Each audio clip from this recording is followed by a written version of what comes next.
이경건 목사님과 함께하는 매일 성경 큐티. 교우 여러분 안녕하십니까? 10월 23일 수요일입니다. 예레미야애가 3장 40절로 54절 말씀을 묵상하겠습니다. 우리가 스스로 우리의 행위들을 조사하고 여호와께로 돌아가자. 우리의 마음과 손을 아울러 하늘에 계신 하나님께 들자. 우리의 범죄함과 우리의 반역함을 주께서 사하지 아니하시고 진노로 자신을 가리시고 우리를 추격하시며 죽이시고 긍휼을 베풀지 아니하셨나이다. 주께서 구름으로 자신을 가리사 기도가 상달되지 못하게 하시고 우리를 문 나라 가운데에서 쓰레기와 폐물로 삼으셨으므로 우리의 모든 원수들이 우리를 향하여 그들의 입을 크게 벌렸나이다. 두려움과 함정과 파멸과 멸망이 우리에게 임하였도다. 딸, 내 백성의 파멸로 말미암아 내 눈에는 눈물이 시내처럼 흐르도다. 내 눈에 흐르는 눈물이 그치지 아니하고 쉬지 아니하며 여호와께서 하늘에서 살피시고 돌아보실 때까지니라. 나의 성읍의 모든 여자들을 내 눈으로 보니 내 심령이 상하는도다. 나의 원수들이 이유 없이 나를 새처럼 사냥하는도다. 그들이 내 생명을 끊으려고 나를 구덩이에 넣고 그 위에 돌을 던지며 물이 내 머리 위로 넘치니 내가 스스로 이르기를 이제는 멸절되었다 하도다. 삶을 살아가며 애통이 없는 사람은 없을 것입니다.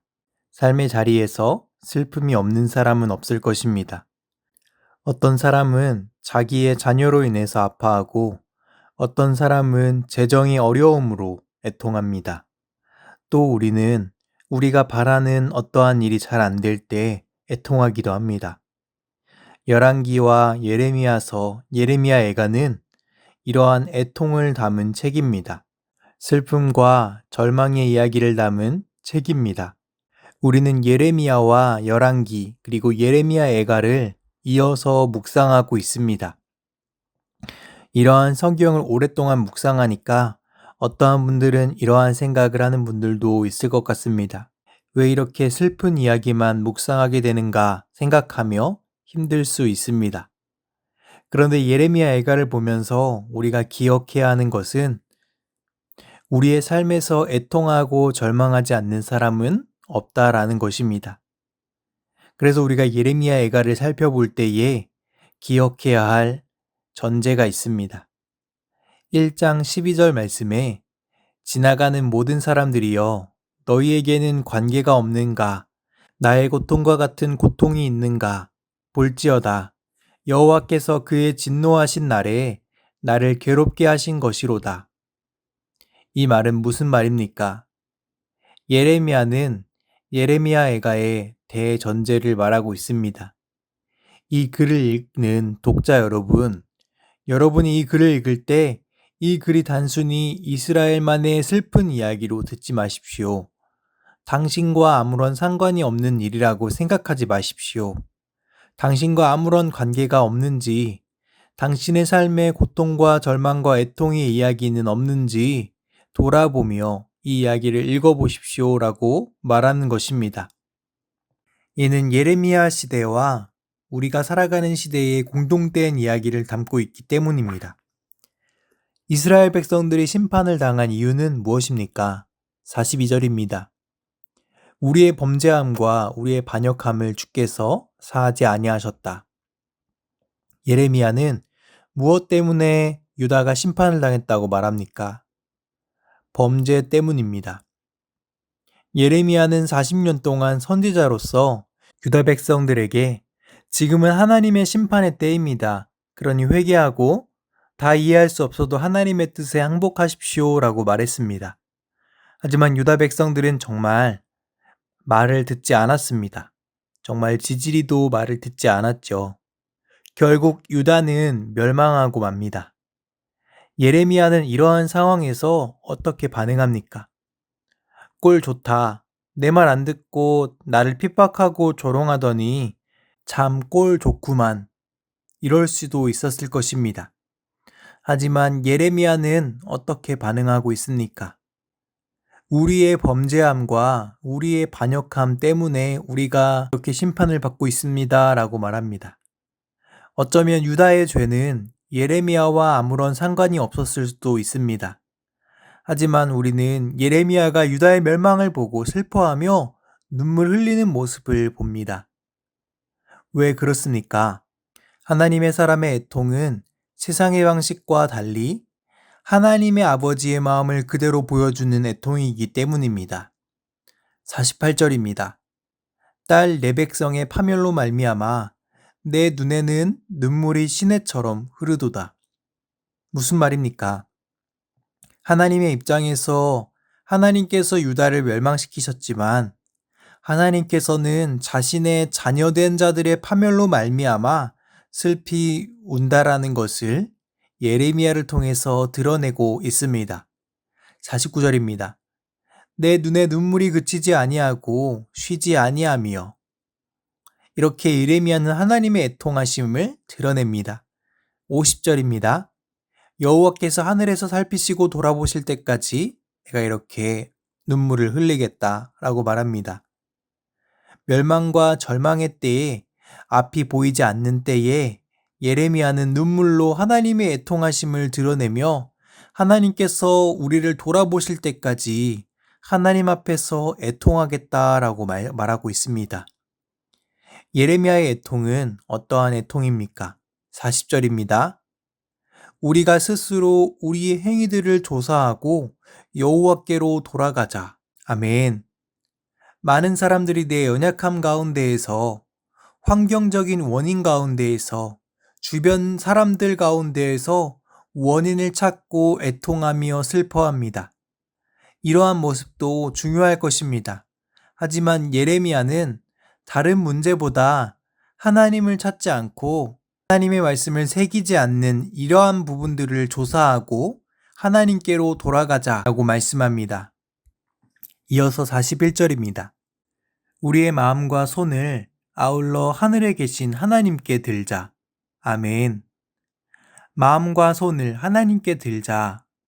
이 말은 하나님에 대한 간절함과 갈급함을 표현하면서 하나님 앞에 손을 든다는 것은 내 힘으로 할 수 없습니다.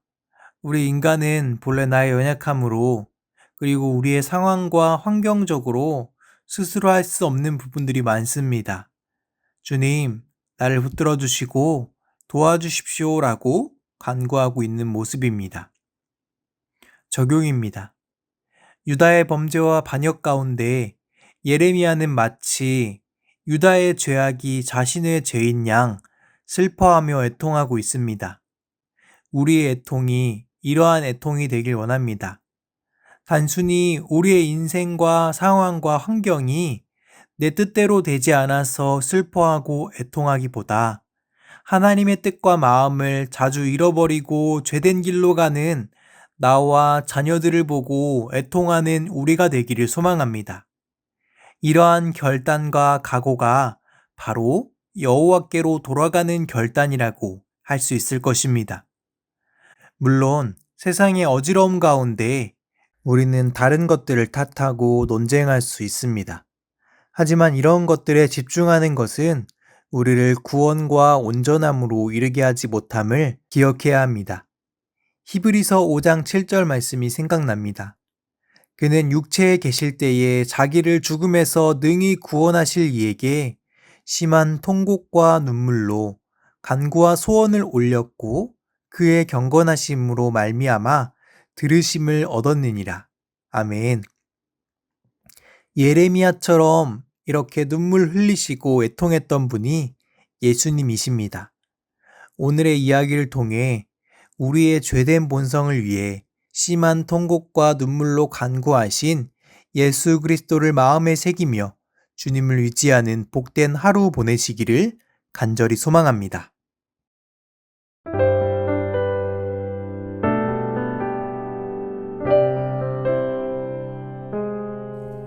수요일 가정을 위한 기도. 평안한 중에 더욱 하나님을 찾고 말씀과 기도, 예배에 마음을 쏟는 믿음의 가정들 되게 하소서. 하나님의 은혜로 각 가정이 평안하게 하시고 문제와 어려움을 만날 때 주님의 선한 도움이 함께하게 하소서. 주님과 교회가 서로 사랑하듯이 부모와 자녀 모든 구성원이 서로를 사랑하고 아끼고 돌보며 작은 신앙 공동체를 만들게 하소서. 지키지 못하는 이 모습 부끄럽습니다. 따스한 곁을 내어주신 주님 앞에 나아갑니다.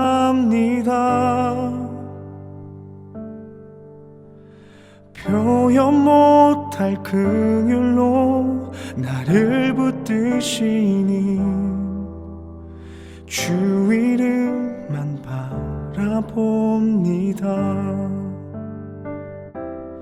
매일 마주한 슬픔을 견뎌나가며 주 예수의 마음을 닮아가네.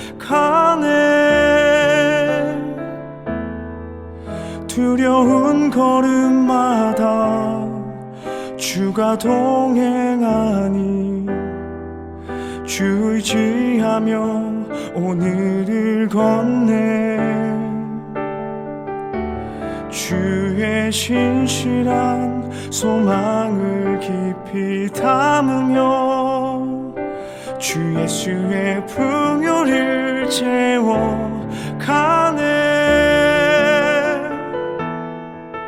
하나님의 자녀로 명예 지켜가며 깊어진 삶을 주께 드리네.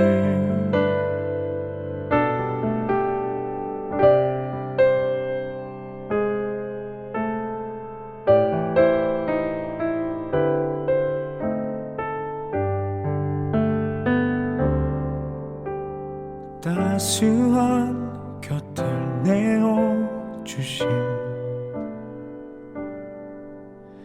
주님 앞에 나아갑니다. 표현 못할 긍휼로 나를 붙드시는 주 이름만 바라봅니다. 매일 마주한 슬픔을 견뎌나가며 주 예수의 마음을 닮아가네. 두려운 걸음마다 주가 동행하니 주 의지하며 오늘을 걷네.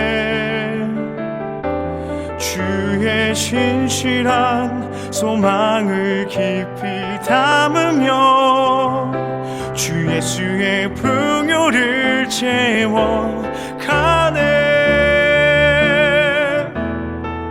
하나님의 자녀로 명예 지켜가며 깊어진 삶을 주께 드리네. 주의 신실한 소망을 깊이 담으며 주 예수의 풍요를 채워가네. 하나님의 자녀로 명예 지켜가며 깊어진 삶을 주께 드리네. 하나님의 자녀로 명예 지켜가며